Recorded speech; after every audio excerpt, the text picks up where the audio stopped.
So we got to go ahead and introduce Robert quick, Bostick, and we got to do it quick. Ladies and gentlemen, it is 10:47, and his session is going to bring us right to Jackie Lappin. We have very, very little time to spare. We got to make sure we get to all the, as Dean says, chocolatey goodness that we have for you today.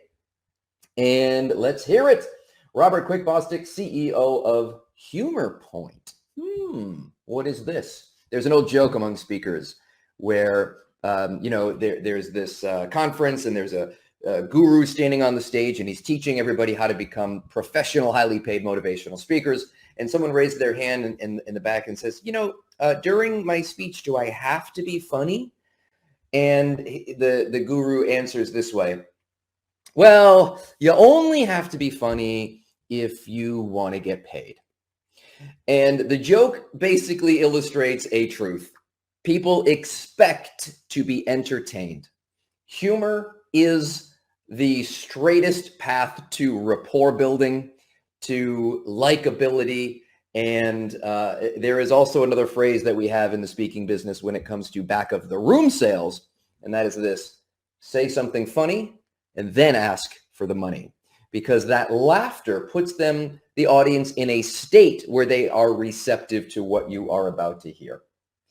So even if you think you're not funny, even if you think you can't incorporate humor into your presentations, or maybe you're just looking for just the right joke or the right bit for your next big talk, Robert has a quick and easy solution to share with us today.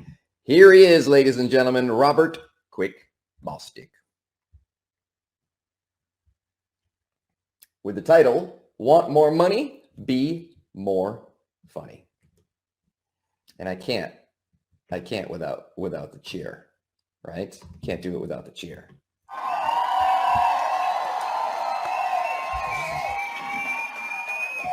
Hey, Robert, welcome to the Next Stage Speaking Summit. Super excited to have you. Thank you. I'm excited to be here, Tim. Cool. So let's dive right in, man. Tell me a little bit about your philosophy when it comes to connecting with audiences. My feeling is that when I speak or when anybody speaks, it's really important to make people feel as good as possible, as fast as possible.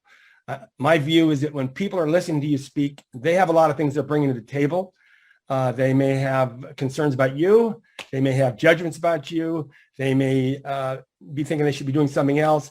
So they need to be relaxed and calm down and ultimately even feel good that they're there listening to you. And so it's an important first thing on the checklist of a speaker. And I don't think really a lot of speakers are aware of how critical it is to get their audience to feel good about them. And so what I discovered is that one of the most efficient ways to do that is to get people to smile.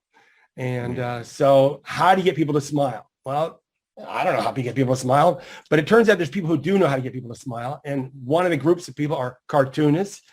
People who have spent their lives when you see these funny memes or a funny little one-liner. There's a lot of things you can do, but my view is that you want to nail that first and foremost, because to the degree you don't take care of that business first, you're just leaving them hanging whether or not they're going to enjoy themselves. And they want to know they're going to enjoy themselves. So. Yeah, I'm absolutely going to push the pause on that, highlight that, put a big yellow highlighter mark on what you just said.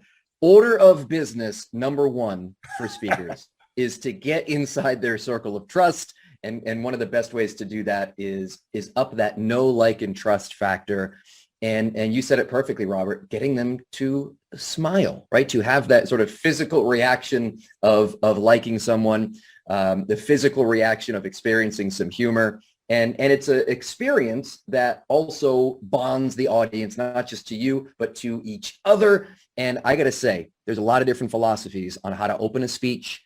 And you want to do it with emotion, or you want to do it with, identifying exactly what the problem is that they're dealing with. And, there is nothing better than a good laugh for an audience. So tell us a little bit about what it's like for people who hear that, speakers who hear that, and then they think, oh, but I'm not a funny person, nor do I have that in my tool. I'm not funny whatsoever, and I'm not a funny speaker. But what advice would you have for them? Well, the first thing is that I'm a very funny person, and I may not feel funny in front of an audience. I may be frightened. I may be stressed. I might be nervous. So I don't want to go in front of an audience relying on my sense of humor or my wit or charm. I might be in the mood to be lighthearted and relatable, but I might not. So that's why I make sure I structure that into the opening of my talk so I can also relax into that first few moments of making everybody feel good and make myself feel good too, because to the degree I get the nice warm response I want, it allows me to relax too and not feel like this incredibly important part of my presentation was such a risky venture that I blew it. And now I'm uncomfortable. Now I want to make sure that whatever I decide to do to get that initial positive, feel good, warm feeling was easy to do. I was confident I could do it, and it wasn't a stretch. It was just like boom, boom, worked. Everybody's smiling. Okay, stage is set for me now and for them to listen. The beginning of the speech is so important, not just for the audience to get comfortable and situated, but for the speaker to get comfortable and situated. I know I spend more time rehearsing openings than anything else, closely followed by my closings. But I'll tell you, I've heard this quote from actors over and over and over again. They'll say, drama is easy, comedy is hard. I can show up tired, exhausted, emotional, and I can do drama. I have to be on point to do comedy. So even if the speaker tells themselves, I am funny, just like you said, Robert, I might not be funny in front of an audience. I might not be funny on that day. I might also not be funny to that particular person or to that particular audience. And the danger with opening with humor, Robert, is that sense of humor is subjective. So if you tell a joke, then that joke and that sense of humor is sort of paired with you. But if you display a joke or if you introduce something funny, even if that person doesn't find it funny, it's not going to rub off negatively on you. They're not going to have such a close association with this person isn't funny. It's, well, that thing isn't funny or wasn't there you funny go. that particular time. So I just wanted to add that in there. What are some of your thoughts in terms of bringing in these types of visual aids and as you mentioned, cartoonists? So what happened was I was at a presentation about 9-10 years ago. It was in San Francisco. It was a VC meeting, and VCs are, entrepreneurs are standing up there trying to raise funds, and there's 200 people in the audience. And so you're going to give a 15-minute why your company's doing well and you need more money. Anyways, this one guy was doing a presentation, and I was starting to snooze. It became a snooze fest, and I could see everybody's kind of snoozing. So I thought, well, let me check my phone out now and see if something more interesting than this guy. And so I'm looking at my phone, and all of a sudden I start hearing some laughter, and I'm thinking, what the heck is going on here? It can't be coming from the stage. Couldn't be that guy. And so now I figure it's a couple of guys next to me just chuckling at something they said to each other. And now it's starting to become a groundswell in the room. And I'm thinking, what the hell is going on here? So I don't know. I look up, and there's this guy's displayed a cartoon on the screen, a New Yorker cartoon. And I'm thinking, how funny can this cartoon be? I look at it. It takes about 8 seconds to process a cartoon sometimes to really get the genius of it. And by the end of it, I'm bursting into smile. I'm wrong with everybody. And this is a 8-second room full of people laughing from zero. And so then at that moment, I thought I had no idea cartoons could transform the mood in a room from bored to engaged and excited. That's power. And so then I went and built a search engine for cartoons so anybody can have that power. Wow. So first and foremost, the power of cartoons, right? I don't think we can dispute that.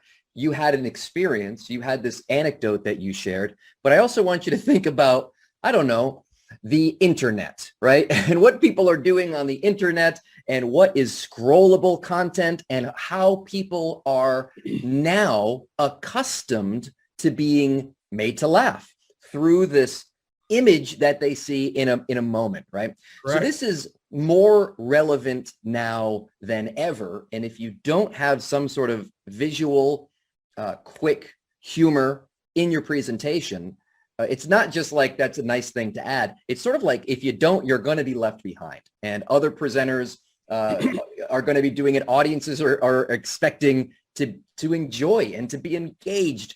And how are they expecting to do it? The same way they do it every single day when they're swiping and scrolling. You said, Robert, you built a search engine for these cartoons, these memes. Tell us about this search engine. I love the search engine. So what happened was I came home that day and said, what the hell? So I went to the New Yorker and started looking at New York cartoons and realized that even though that site's got 70,000 cartoons, they need to be curated, because the truth is that people can't spend the time just to willy-nilly. They should be looking at the best of the best in any topic they look at. And then I realized the cartoon industry itself does not have a curated platform for itself to market itself better too. So I thought, well, first of all, let me bring everybody together. Let me bring the best cartoons in the world together with people who want to find the best cartoons in the world. And then that way the cartoon industry is more successful and people are more successful in getting what they're hoping to get. But then I realized it's more than New Yorker. There's a variety of platforms out there, and they're all loaded full of cartoons that are never seen again. They're shown one time during, an email or on the TV, in the newspaper, but then they're never to be found again. They're impossible. So it took a human being to literally go and find the best of the best of the best. So I presented this idea to my friend, Adam Chire, who's the creator of Siri. And I said, I need to build a search engine for these cartoons. I had these Google Docs, just as crazy. I tried to organize my topic and everything. And he, by chance, had built a search engine he never used, or used it very nominally. And he thought, well, all right, let's use it for this. You know what? That sounds exactly like somebody who has the creator of Siri in their resume as someone who just, built a search engine, never really knew what to do with it, just kind of had it laying around. It sounds it sounds right on point for somebody who might, design Siri as well. Yeah. I got nothing better to share. I'm building search engines just for fun. So that's what we did. And then I built that. And so now what happened recently is I started looking at Facebook, there's certain groups on Facebook for funny content. And I started realizing doing the same. I curate everything. So, I 1 out of 10, 1 out of 20 makes the cut. But that one is off the charts. And so, it made me feel good immediately. And I thought that one's going to make the cut. So now the Perfect Cartoon has phenomenal cartoons by topic. It could be, sales, it could be social media, it could be presentations, whatever it is. But I've also populated now with some memes and other things that are also choice. And it just doesn't matter. The bottom line is, if the visual causes people to realize, okay, I'm going to be entertained now, I'm going to be delighted now, I'm going to be amused, and I'm going to feel better. And people kind of have a natural these days, you say with the Facebook and all these online stuff, they're kind of looking for a shot of dopamine here. Okay, this could be a little hit of dopamine to lift my spirits right now from the doldrums of my day. And it worked. That's great. In fact, I'm going to take that. I'm now going to share that with somebody else and share the love and share the good vibe out there. So, everybody's trying to make people feel a little better here. And we should, because that's what else are we doing in this life. Yeah, right. So, and it's so interesting, the value of humor in our presentations, right? We all, as speakers, we should know and understand intuitively the value of humor in our presentations. But what you're adding here, Robert, and the reason I wanted to bring you into the Next Stage Speaking Summit, is you are adding a way for speakers to not just inject humor, but to inject relevant humor that is a tie back to their content.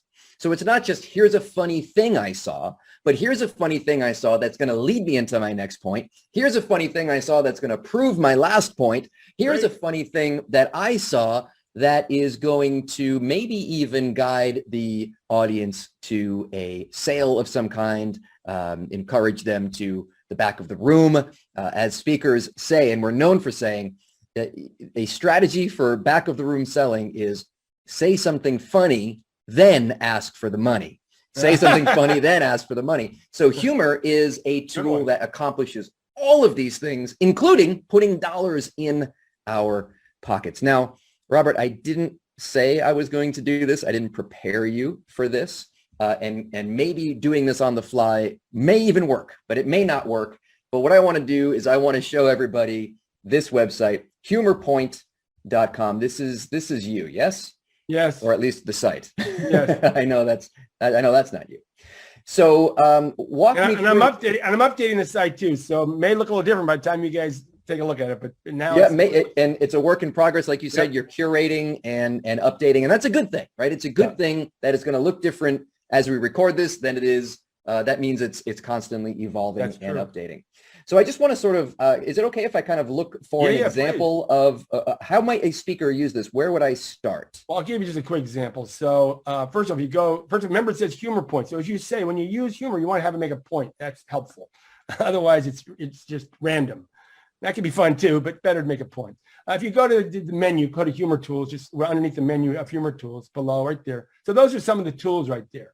All right, so what I'm going to do is I'm going to just talk so that my screen shows up and they can see both of what we're looking at. So Right. if I hover over humor tools, the menu shows up of cartoons, quotes, GIFs. Oh, I thought it was pretty much just going to be images, but there's all kinds of stuff here. That's correct. Literally, you can transform your sense of humor with Humor Point. I mean, wherever you are, it doesn't matter whether you have a sense of humor or not, or think you do. You spend a couple nights here or a couple of nights here instead of on Netflix, you will your ability to present humor will be utterly changed. Love it. Now, Robert, out of curiosity, you mentioned that a lot of this is curated. And yeah, all of it's curated. All of it is curated for sure. Yeah. Tell us a little bit about the process of curation. It sounds like if you're the one going through and personally reviewing each one of the items that are included, sounds like that would be a labor of love. Is there any sort of artificial intelligence helping you? Is there any sort of like metrics like, oh, this image was engaged with a ton or anything like that? Or is this pure Robert Bostick self-curating? Yeah, this is self-curating. This is a very sharp comedic mind curating. I did stand-up comedy for since college, and I've had a humorous mind my whole life. So but I realized that ability was great one-on-one, but then to actually be able to spot it in other people and to appreciate other people who are able to do the same, it's caught my attention, and I think I'm pretty good at that. So, but for example, if you were to go to the cartoons real quick here, you go up there. All right, so I just clicked on cartoons, and again, yep. I'm just going to kind of there you go. And you come down a little bit. The camera switches back to the right place here. There you go, and we're going to go down. In fact, you can go back. You can scroll back up again here. So just hit it says search here. The button. Oops, there we go. Get rid of that guy. Search here. Right, so I'm right in the middle. Search here. Cool.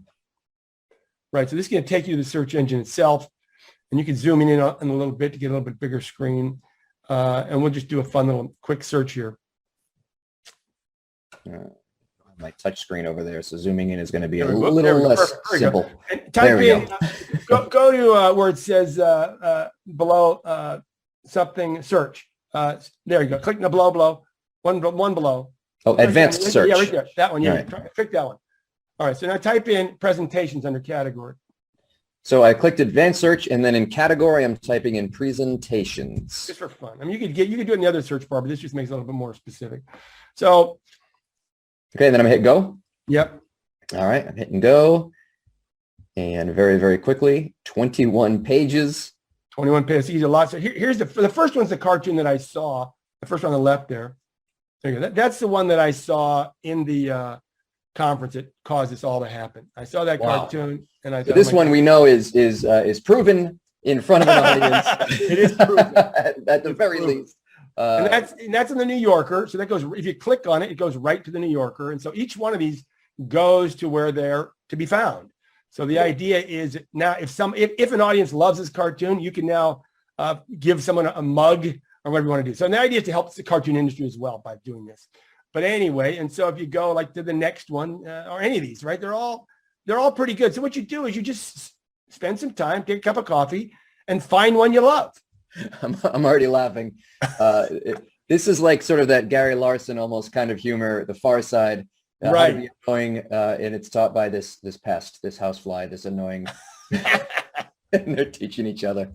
And I can see how that would be great in a presentation for salespeople, right? And or great for a presentation for telemarketers, or the ones that are perceived annoying. And I think that would imagine if a salesperson opened up with that, the bug annoying one. Everybody's going to laugh. It's going to reduce the tension, the anxiety, people that this guy's trying to pitch him. He's saying, look, I'm not one of these flies or whatever. So, I mean, if you can make people smile about something they're nervous about or concerned about, you've alleviated that fear. And this one here, of course, is another brilliant piece. You got, these are brilliant. And these cartoons, they'll never be seen again if they're not found here, because they're off into the wilderness of these cartoon websites, never to be seen.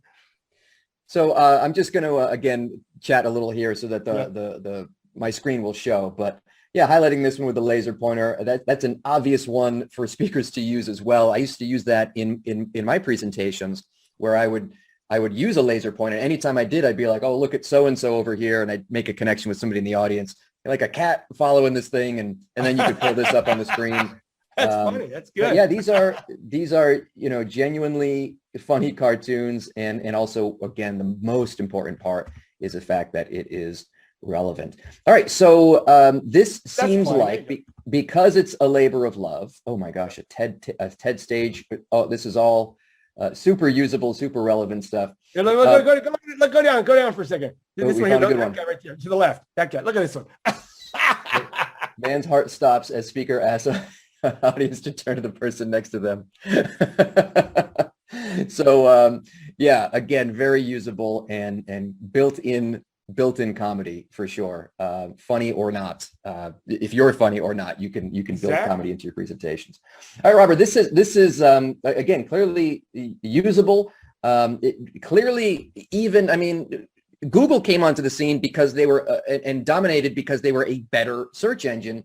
This, for this purpose, is a better search engine than just jumping on Google even. So that's a very specific search engine for a very specific purpose that people can use. And what sort of, fees are associated with using that? How can people, how can speakers find this and use this with permission? Right now, everything on HumorPoint is absolutely free for everybody. So the first most difficult part was to build the set of tools and that they function.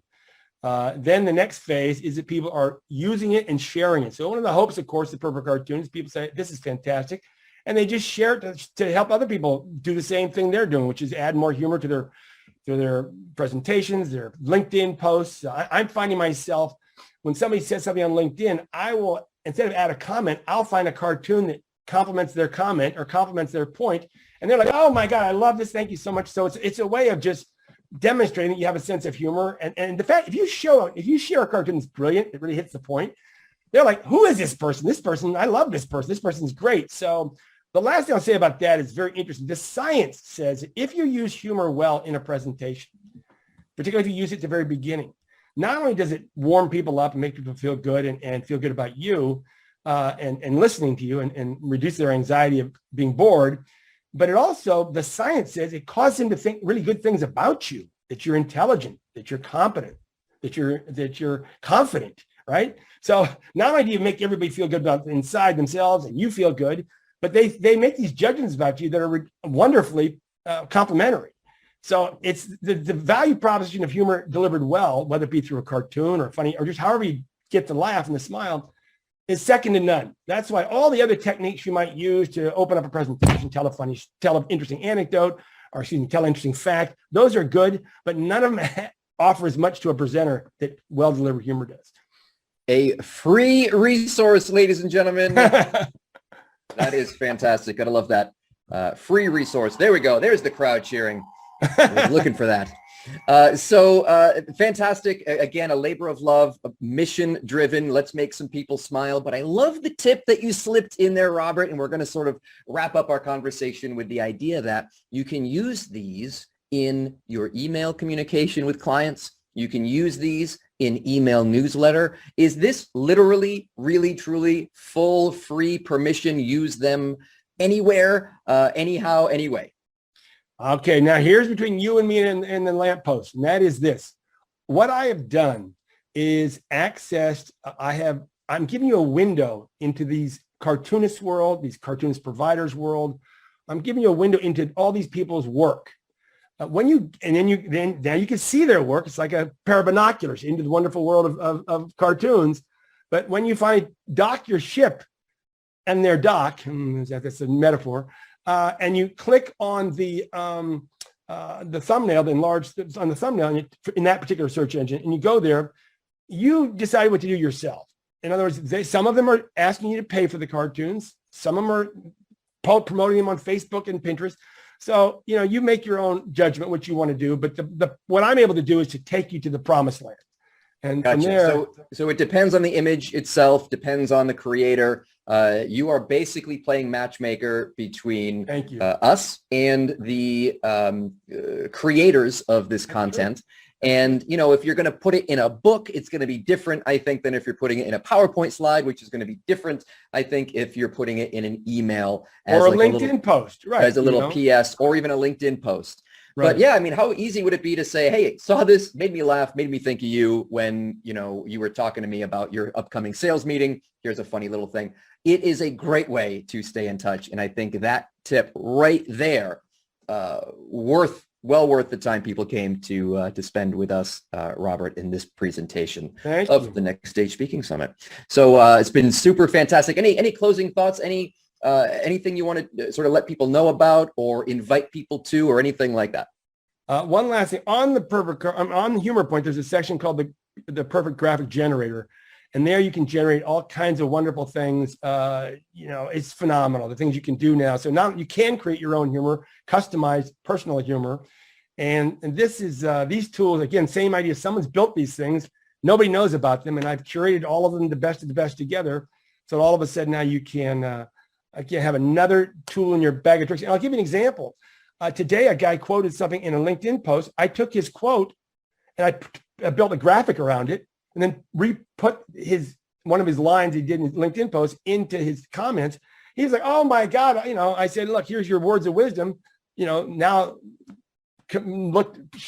And so simply saying that, there we go. So if you go to the top here. So, and again, I'm putting you on the spot here. I didn't tell you I was going to be doing this live. Would it take too long for us to go and create one? But if I go to, again, humorpoint.com, and the link will be in the chat. I hope, fingers crossed, that we get that in the chat in time. But it's pretty simple. Humorpoint.com, no spaces, no dashes. And PowerPoint, Humor Point, you know, PowerPoint, Humor Point. There you go. Right. We go to graphic generators. You're there right now. There you are. Which I am on. So you and Einstein. Create your graphic in seconds. You can have Albert make things. You can come down here and have. So what you're saying, I can customize these words here. That's right. Say whatever I want them to say. That's right. Click on that, and all of a sudden takes you that little tool. Oh my gosh. Okay. So listen, everybody listening right now, as speakers, this is a great way to put your own quotes, whether or not they're funny. Right. You can have your own quotes there. So there he is. Albert Einstein is now writing Tim David's amazing quotes. And you drop it down. That's that easy. It's that simple. And then I can save image as by right-clicking on my device anyway. Or just press print. It's below there. It's, you know, what's this image there? It says reset image. Right-click save as to save image. Yeah, there you go. Either one. But all these tools, all these little graphic generators are insanely easy to use. I mean, literally no learning curve, no Photoshop lessons, nothing. Oh my gosh. And so, all these memes here, I found the photo and then I just teed them up. So if you click on them, they're ready to go. But anyway, here's a great story. Great way to stay in touch with clients. Hilarious. And give you an example. I took this $1 million bill the other day and I put it into LinkedIn. I swear to God, I got 800 views. And because people, for whatever reason, it's just like people just love looking at $1 million. So, I mean, you drop this into a sales presentation, you know, I can't save you $1 million, but I can save you 25,000. You know, it's just these visuals just cause people's hearts to skip a beat because they're just so fun and playful. Yeah, it's definitely an eyeball stopper. You know, it'll definitely grab people's attention. That is for sure. Isn't that fun? Anyway. Yeah, Robert, like I said, this has been a super fun session and super informative, but my goodness, please, everyone listening to this, if you're standing on a stage, if you are delivering content of any kind, I was given advice. Many speakers have heard this quote. Many speakers have passed this quote on. It sounds like this. Hey, speaker mentor, do I really have to be funny in my speeches? No, you don't have to be funny as long as you don't want to make any money. Right? So it is absolutely critical that we engage and entertain our audiences. We know this, but all these other ways of engaging our prospects, engaging our clients, engaging our social media feeds. What a great tool that you have created for us. Robert, again, how can people connect with you? I think it'd be a great idea for people to share their ideas with how they are using Humor Point. with you as well. So how can people connect with you? Please, you can, there's Robert Bostick at humorpoint.com. I'm on LinkedIn. I post almost every day. If you follow me there, you'll learn a lot. I think I got new ideas. And one of the things I'm doing right now is I'm doing some case studies on presenters who are successful using humor, and particularly using the tools of HumorPoint. So if you'd like to have me work with you, right now, I'm not charging any presenters right now. At least I've got a handful I'm going to take to see how I can transform your presentations and add humor so that you can finally really feel comfortable that you got the humor thing nailed, and you'll learn how to do it yourself. So feel free to reach out to have me help you with that project too, at no charge to you, on the first come, first serve basis, on a limited time basis for a limited time.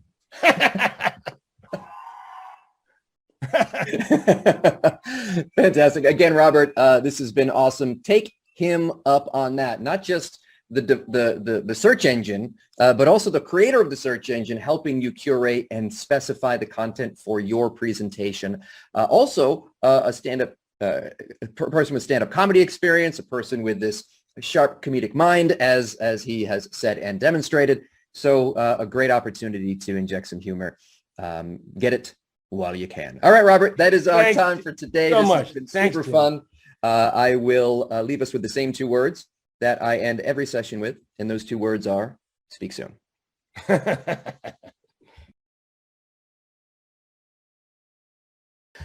That laugh though at the end, right? That so I love love his enthusiasm and his energy. So lots of feedback in the chat. I hear people feeling uplifted and encouraged. I hear people feeling hesitant and nervous about the legalities and the issues there. I think Dean cleared it up perfectly. Follow the links, then follow the rules. And with a search engine type service, it is a matchmaking service, right? It's, hey, let's show you what we have over here. And then what's over here might be different than what's over here. And the rules might be different as well.